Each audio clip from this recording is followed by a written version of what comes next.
quiero invitarles a que abramos la Biblia en el segundo libro de Crónicas. Segundo libro de Crónicas, capítulo 34. Y vamos a leer todo el capítulo, hermano. Dice, segundo de Crónicas 33, 25, mas el pueblo de la tierra mató a todos los que habían conspirado contra el rey Amón. Y el pueblo de la tierra puso por rey en su lugar a Josías, su hijo. Vamos a hablar un poco de Josías. Dice el capítulo 34, de 8 años era Josías cuando comenzó a reinar, y 31 años reinó en Jerusalén. Este hizo lo recto ante los ojos de Jehová, y anduvo en los caminos de David su padre, sin apartarse a la derecha ni a la izquierda. A los 8 años de su reinado, siendo aún muchacho, 8 años más, 8 años empezó como rey, 8 años de su reinado, comenzó a buscar a Dios. A los 16 años, pues, al Dios de David su padre, y a los 12 años de su reinado, comenzó a limpiar a Judá y a Jerusalén de los lugares altos, imágenes de acera, esculturas e imágenes fundidas, o sea, a los 20 años. Y empezó como rey a los 8 años, a los 12 años de su reinado ya eran 20 años. Y derribaron delante de él los altares de los Baales, e hizo pedazos las imágenes del sol que estaban puestas encima. Despedazó también las imágenes de acera, las esculturas y las estatuas fundidas, y las desmenuzó, y esparció el polvo sobre los sepulcros de los que le habían ofrecido sacrificios. Quemó además los huesos de los sacerdotes sobre sus altares, y limpió a Judá y a Jerusalén. Lo mismo hizo en la ciudad de Manasés, otras tribus, Efraín, Simeón y hasta Neftalí, y en los lugares asolados alrededor. Recuerden que ya no existía el reino del norte. Estas tribus ya no existían en un reino. Y cuando hubo derribado los altares y las imágenes de acera y quemado y quebrado y desmenuzado las esculturas y destruido todos los ídolos por toda la tierra de Israel, volvió a Jerusalén. Versículo 8 dice, a los 18 años de su reinado, y 18 más 8 serían 26. A los 26 años de su vida, después de haber limpiado la tierra y la casa, envió a Safán, hijo de Azalías, a Masías, gobernador de la ciudad, y a Joab, hijo de Joacás, canciller, para que reparasen la casa de Jehová su Dios. Reparasen la casa. Josías fue de un gran avivamiento en Jerusalén y Judea. Vinieron estos al sumo sacerdote Hilcías y dieron el dinero que había sido traído a la casa de Jehová, que los levitas que guardaban la puerta habían recogido de mano de Manasés, otras tribus, y de Efraín, y de todo el remanente de Israel, que ya no existía como reinado, y de todo Judá y Benjamín, y de los habitantes de Jerusalén. Y lo entregaron en manos de los que hacían la obra, y que eran mayordomos, y aquí sale el título, que eran mayordomos en la casa de Jehová, los cuales lo daban a los que hacían la obra, y trabajaban en la casa de Jehová para reparar y restaurar el templo. Daban asimismo a los carpinteros y canteros para que comprasen piedras de cantería y madera para los armazones y para las entabladuras de los edificios que habían destruido los reyes de Judá. Y estos hombres procedían con fidelidad en la obra. Y eran sus mayordomos. Se mencionan los nombres de algunos mayordomos aquí. Ahab, Abdías, levita de los hijos de Merari, y Zacarías y Mesulam, de los hijos de Coab, para que activasen la obra, y de los levitas, todos los entendidos en instrumentos de música. También velaban sobre los cargadores, y eran mayordomos de los que se ocupaban en cualquier clase de obra, y de los levitas había escribas, gobernadores y porteros. Y al sacar el dinero que había sido traído a la casa de Jehová, el sacerdote Hilcías halló el libro de la ley de Jehová dada por medio de Moisés. Dando cuenta Hilcías, dijo al escriba Safán: yo he hallado el libro de la ley en la casa de Jehová. Y dio Hilcías el libro a Safán. Y Safán lo leyó al rey y le contó el asunto, diciendo: tus siervos han cumplido todo lo que les fue encomendado. Han reunido el dinero que se halló en la casa de Jehová y lo han entregado en manos de los encargados y en manos de los que hacen la obra. Además de esto, declaró el escriba Safán al rey, diciendo: el sacerdote Hilcías me dio un libro. Y leyó Safán en él delante del rey. Luego que el rey oyó las palabras de la ley, rasgó su vestido y mandó a Hilcías y a Ahicam, hijo de Safán, y a Abdón, hijo de Micaía, y a Safán, escriba, y a Asaías, siervo del rey, diciendo: andad, consultad a Jehová por mí y por el remanente de Israel y de Judá acerca de las palabras del libro que se ha hallado, porque grande es la ira de Jehová que ha caído sobre nosotros, por cuanto nuestros padres no guardaron la palabra de Jehová para hacer conforme a todo lo que está escrito en este libro. Entonces Hilcías y los del rey fueron a Hulda, profetisa, mujer de Salún, hijo de Tigda, hijo de Aras, guarda de las vestiduras, la cual moraba en Jerusalén en el segundo barrio, y le dijeron las palabras antes dichas. Y ella respondió, Hulda respondió: Jehová, Dios de Israel, ha dicho así: decid al varón que os ha enviado a mí, o sea, rey Josías, que así ha dicho Jehová: he aquí yo traigo mal sobre este lugar y sobre los moradores de él, sobre todas las maldiciones que están escritas en el libro que leyeron delante del rey de Judá. Por cuanto me han dejado y han ofrecido sacrificios a dioses ajenos, provocándome a ira con todas las obras de sus manos, por tanto se derramará mi ira sobre este lugar y no se apagará. Mas el rey de Judá, que os ha enviado a consultar a Jehová, así le diréis: Jehová, el Dios de Israel, ha dicho así: por cuanto oíste las palabras del libro, y tu corazón se conmovió, y te humillaste delante de Dios al oír sus palabras sobre este lugar y sobre sus moradores, y te humillaste delante de mí y rasgaste tus vestidos y lloraste en mi presencia, yo también te he oído, dice Jehová. He aquí que yo te recogeré con tus padres y serás recogido en tu sepulcro en paz. Y tus ojos no verán todo el mal que yo traigo sobre este lugar y sobre los moradores de él.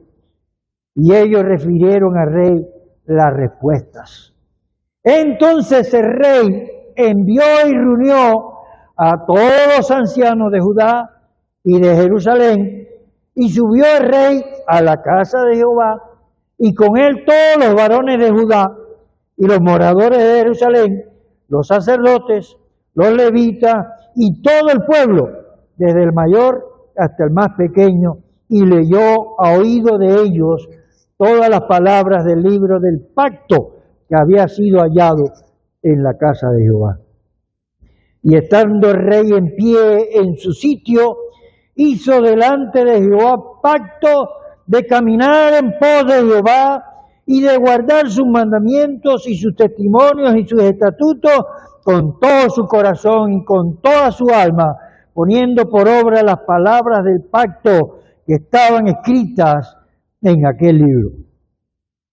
E hizo que se obligaran a ello todos los que estaban en Jerusalén y en Benjamín, y los moradores de Jerusalén hicieron conforme al pacto de Dios, del Dios de sus padres, y quitó Josías todas las abominaciones de toda la tierra de los hijos de Israel, e hizo que todos los que se hallaban en Israel sirviesen a Jehová su Dios, y no se apartaron de en pos de Jehová, el Dios de sus padres, todo el tiempo que Josías vivió.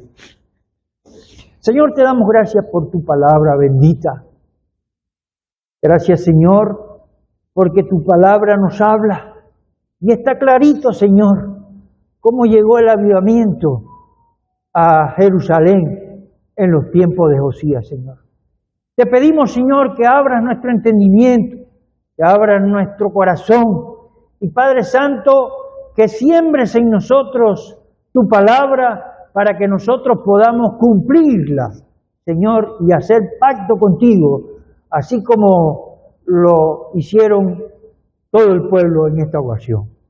Señor, te pedimos que nuestro compromiso contigo sea cada vez más estable y firme, Señor, para trabajar y servirte en todo lo que tú quieras que lo hagamos, Señor. Te pedimos tu dirección en el nombre de nuestro Señor Jesucristo, a quien damos la gloria y la honra por los siglos de los siglos. Quiero leer también en segundo de Libro de Reyes, capítulo 23, versículo 25. Dice, no hubo otro rey antes de él, o sea, antes de Josías. Segundo de Reyes, capítulo 23, versículo 25. No hubo otro rey antes de él, Josías, que se convirtiera a Jehová de todo su corazón, de toda su alma y de todas sus fuerzas, conforme a toda la ley de Moisés, ni después de él nació otro igual.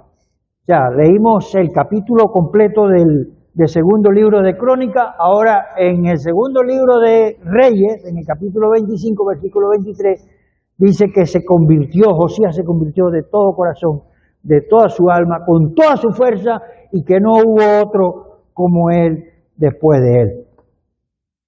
A todos los convertidos en el Antiguo Testamento se les llamaba temerosos de Dios. Se les catalogaba como bienaventurados. A todos los convertidos en el Nuevo Testamento, los creyentes del Señor Jesucristo, también se les llama bienaventurados. Y ahí estamos, hermanos, en esta época en la que creemos a Jesús. Hermanos, todo el que cree en Jesús es bienaventurado. No puede haber un mayordomo para Dios que no sea bienaventurado. Y para eso quiero invitarles a que leamos en Lucas capítulo 12. Lucas capítulo 12. Y vamos a leer 3 versículos por ahora, o más versículos de 37 y del 42 al 44. El Señor Jesucristo hablando del mayordomo. Dice en versículo 37, bienaventurados aquellos siervos a los cuales su Señor cuando venga halle velando. De cierto os digo que se ceñirá y hará que se sienten a la mesa y vendrá a servirles.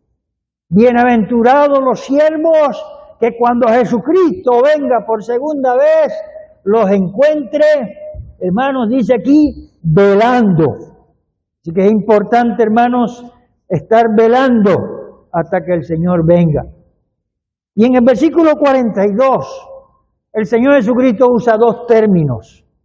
Allá en Segunda de Crónicas, en el segundo libro de Crónicas, encontramos uno de esos términos.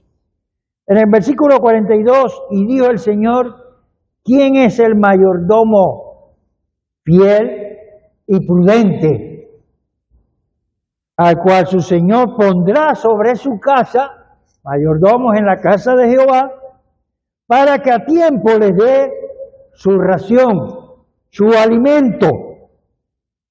¿Quién es el mayordomo fiel y prudente, el cual su Señor pondrá sobre su familia, la familia de la fe, para que a tiempo les dé la porción espiritual? Bienaventurado aquel siervo al cual cuando su Señor venga le haya haciendo así. En verdad os digo que le pondrá sobre todos sus bienes. Entonces, hermanos, bienaventurado es el que sirve a Dios. No puede ser bienaventurado el que no sirve a Dios. Bienaventurado en algunas Biblias lo traducen como dichoso, como felices, como afortunados, pero todo esto que se traduce en algunas versiones encierra la palabra bienaventurado. No se queda ninguna de esas por fuera, hermanos.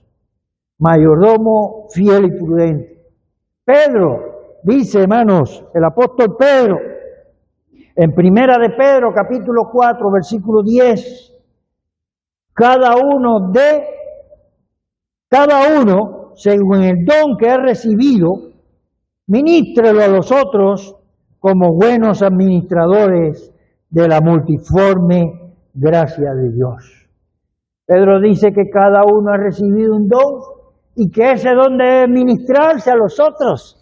No es un don para mí, para lo personal, es un don para que yo ministre a otros.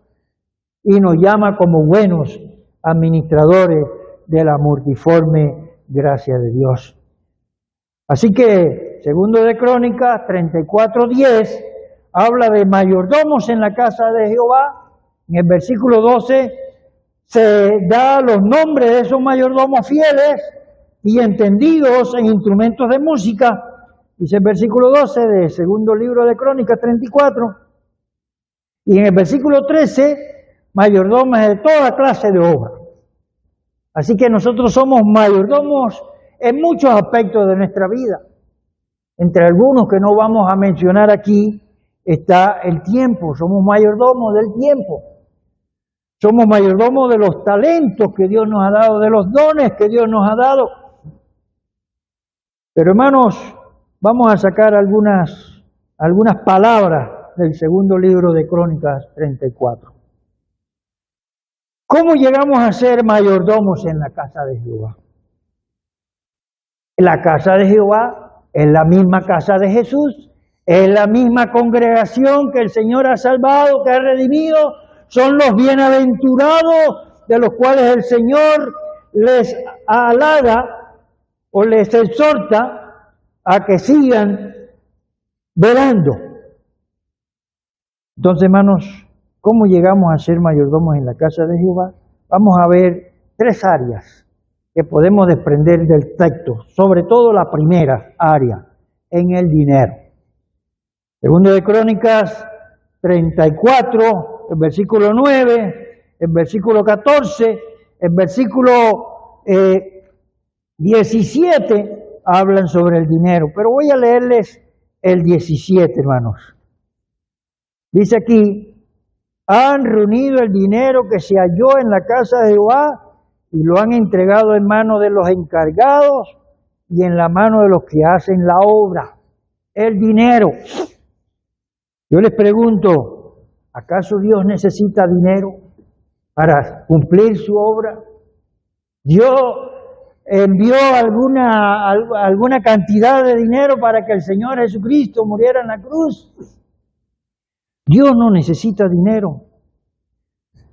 Dios hace que el dinero sea un medio de evaluar nuestra fidelidad a Dios. El manejo de nuestro dinero indica qué tan fieles somos al Señor. En lo poco me eres fiel, en lo mucho te pondré. Si yo soy fiel en $10, lo seré en $1,000,000.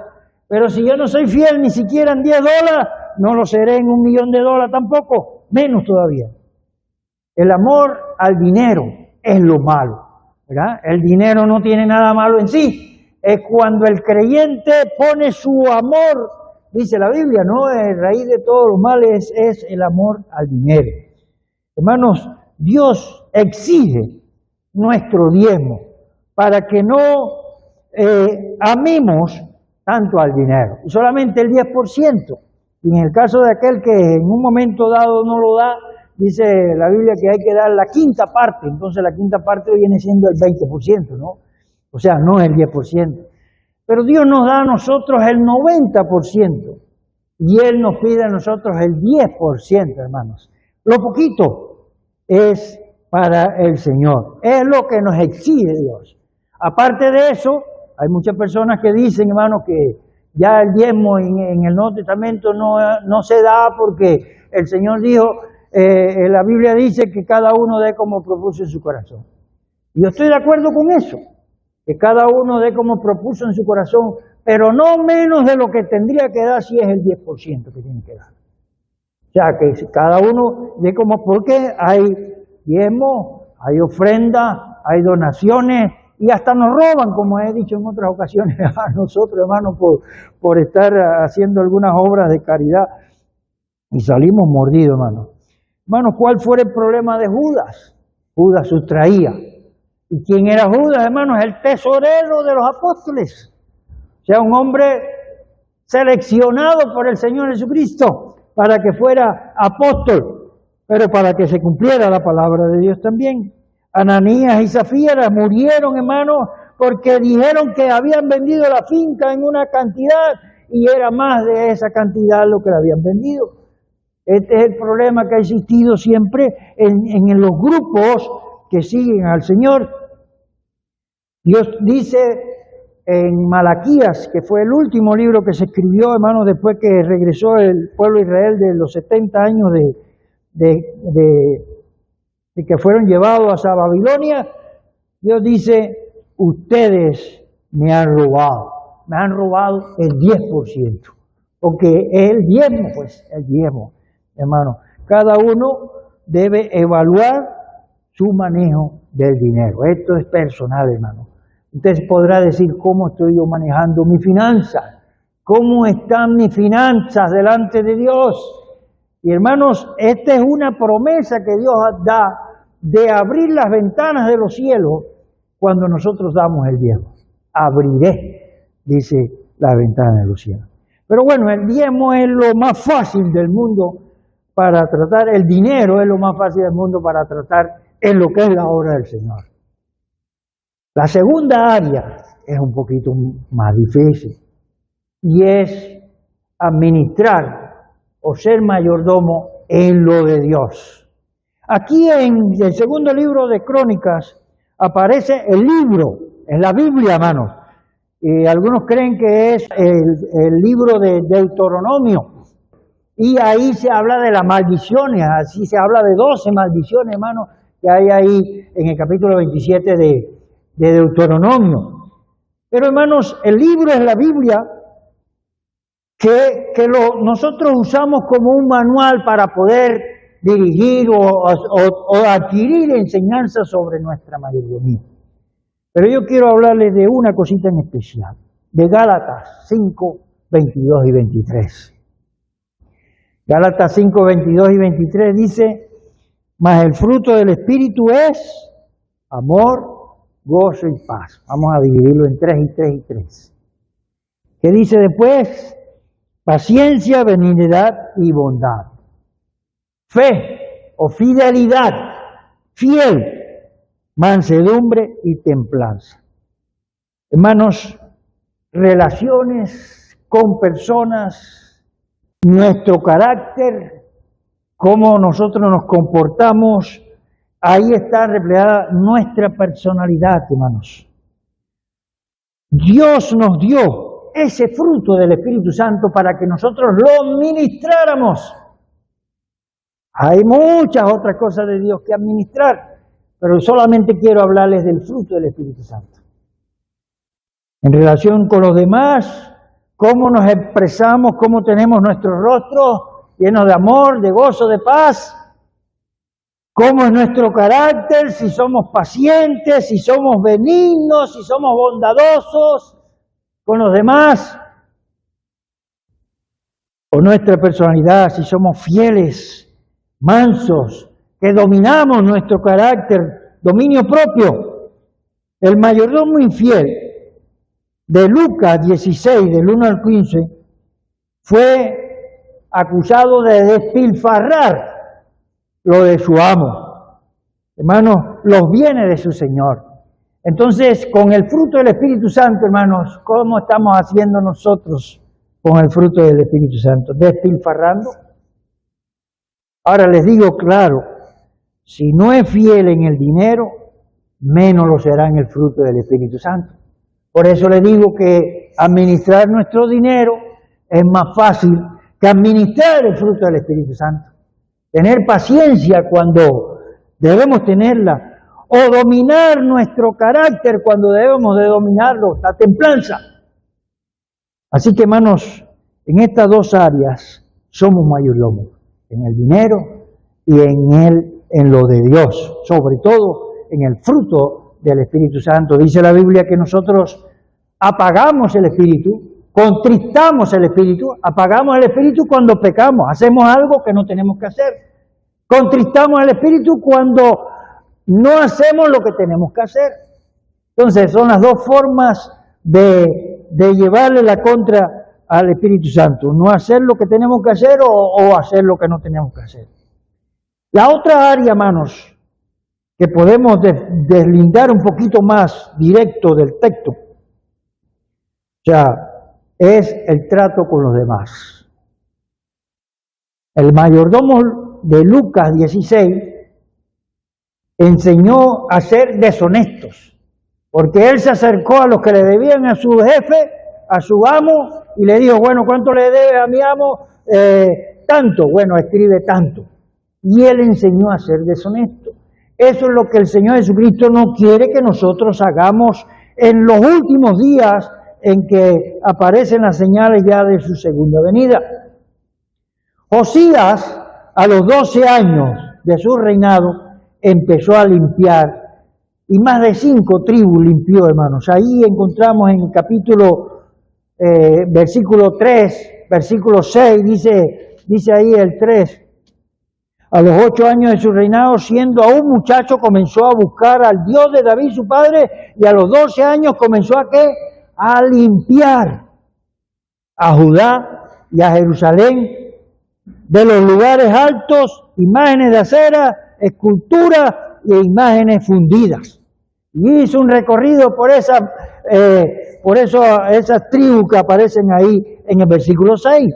Dice, lo mismo hizo en las ciudades de Manasés, Efraín, Simeón y hasta Neftalí, y en los lugares asolados alrededor. Ya esa gente habían desaparecido como con rey, pues ya no existía un rey allá. Hermanos, limpiar también en el versículo 5, se quemó además los huesos de los sacerdotes sobre sus altares y limpió a Judá y a Jerusalén. Josías se había profetizado cuando el reino se divide con Roboam y Jeroboam primero. Se divide 340 años antes de que naciera. Josías se había profetizado. ¿Y quién puso a Josías como rey a los 8 años? El pueblo. Así que, hermano, Josías estaba en comunidad, en comunión con el pueblo. Y ahí en el versículo 25, del versículo que leímos, el capítulo 33, leímos que el pueblo lo puso cuando mataron a su papá Amón, que era un idólatra. Tenía todos esos lugares llenos de puras reyes de las aceras y de las esculturas de otros dioses. Hermanos, ese duró 2 años porque lo mataron. Su abuelo Manasés había durado 55 años, había empezado el reinado a los 12 años, pero Josías, hermanos, se da cuenta de que el pueblo está en decadencia.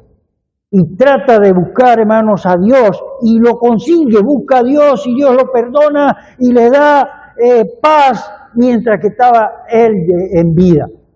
Josías, hermanos, tuvo 3 hijos y esos 3 hijos fueron los que cambiaron así en el trono. Un tío, creo que de él también, otro hijo de Manasés, que fueron los que llevaron entonces a Babilonia. Pero ahí, hermanos, en el versículo 29, en el versículo 30 de este capítulo 34, dice la Biblia: entonces el rey envió y reunió a todos los ancianos de Judá y de Jerusalén. Y el 30 dice: y subió el rey a la casa de Jehová, y con él todos los varones de Judá y los moradores de Jerusalén, los sacerdotes, los levitas y todo el pueblo, desde el mayor hasta el más pequeño, y leyó a oído de ellos todas las palabras del libro del pacto que había sido hallado en la casa de Jehová. Hermanos, somos mayordomos en el dinero, en lo de Dios, en el trato con los demás, y miren cómo Josías va haciendo que todos decidan eso. Inclusive al final hay una palabrita ahí en el versículo 32 que dice: obligó a buscar a Jehová, e hizo que se obligaran a ello todos los que estaban en Jerusalén y en Benjamín, y los moradores de Jerusalén hicieron conforme al pacto de Dios, del Dios de sus padres. Para concluir, vámonos a Lucas capítulo 12, versículo, vamos a ir leyéndolo por parte, vamos a leer 32 al 34. ¿Dónde está nuestro tesoro? Ahí está nuestro corazón. Dice la Biblia: no temáis, manada pequeña, somos pequeños, porque a vuestro Padre le ha placido daros el reino. Vended lo que poseéis y dad limosnas, haced bolsas que no se envejezcan, tesoros en los cielos que no se agote, donde el ladrón no llega ni polilla destruye, porque donde está vuestro tesoro, allí estará también vuestro corazón. Hermanos, versículos del 35 a 40 nos insta a servir a Dios con prontitud, con alegría, con entusiasmo. Dice el versículo 35: estén ceñidos vuestros lomos y vuestras lámparas encendidas, y vosotros sed semejantes a hombres que aguardan a que su Señor regrese de la boda, para que cuando llegue y llame, le abran enseguida. Bienaventurados aquellos siervos a los cuales su Señor, cuando venga, halle velando. De cierto digo que se ceñirá y hará que se siente a la mesa y vendrá a servirles. Y aunque venga la segunda vigilia, y aunque venga la tercera vigilia, si los hallare así, bienaventurados son aquellos siervos. Pero sabed esto, que si supiese el padre de familia a qué hora el ladrón había de venir, velaría ciertamente y no dejaría minar su casa. Vosotros pues también estad preparados, porque a la hora que no penséis, el Hijo del Hombre vendrá. Y del versículo 41 al 48 se da lo que leí en antes del versículo 42 al 44. Entonces Pedro le dijo: Señor, ¿dices esta parábola o a nosotros o también a todos? Y dijo el Señor: ¿quién es el mayordomo fiel y prudente al cual su Señor pondrá sobre su casa para que a tiempo les dé su ración? Bienaventurado aquel siervo al cual cuando su Señor venga le haya haciendo así. En verdad os digo que le pondrá sobre todos sus bienes. Mas si aquel siervo dijera en su corazón: mi Señor tarda en venir, y comenzar a golpear a los criados y a las criadas, y a comer y a beber y a embriagarse, vendrá el Señor de aquel siervo en el día que éste no espera y a la hora que no sabe, y le castigará duramente y le pondrá con los infieles. Aquel siervo que, conociendo la voluntad de su Señor, no se preparó ni hizo conforme a la voluntad, a su voluntad, recibirá muchos azotes. Mas el que sin conocerla hizo cosas dignas de azote, será azotado poco, porque a todo aquel a quien se le haya dado mucho, mucho se le demandará, y al que mucho se le haya confiado, más se le pedirá. Demandará. El Señor está demandando de nosotros, hermanos, fidelidad y prudencia. Fidelidad es fe, hermanos. Fiel es fe, fidelidad, prudencia. En algunas Biblias traduce como sabio. O sea, la fidelidad es interna, la prudencia es externa. La fidelidad es a Dios, la prudencia es hacia los hermanos. Siervo fiel, siervo asalariado, hermanos. ¿Por qué están sirviendo a Dios en el día de hoy la gente? Buenos hermanos, algunos lo sirven por dinero, otros por amor al Señor. Hermanos, pero cada uno tiene que dar cuenta de sí a Dios. Eso es lo que es la ley de la contabilidad, hermanos. Daremos cuenta a Dios de lo que estamos haciendo con nuestro dinero, con lo de Él y con el trato hacia los demás. A quien se le haya confiado, más se le demanda, ¿no? Entonces, dice el Evangelio que cuando el Evangelio llega a nuestra vida, da a 30, al 60 o al 100 por uno. Entonces, hermanos, aquí está la demanda del Señor para sus seguidores. Menos del 30% el Señor no acepta en ninguno de sus bienaventurados, de sus fieles, de sus seguidores. Hermanos, yo puedo estar dando el 30%, pero yo puedo dar más del 30%, ¿verdad? Entonces, eso es en cada uno. Josías significa al que Dios ayuda, apoya, sostiene. Dios sana, Dios sanador. Hermano, Dios es fiel. Y porque Dios es fiel, nosotros también podemos ser fiel en base a la fidelidad de Dios.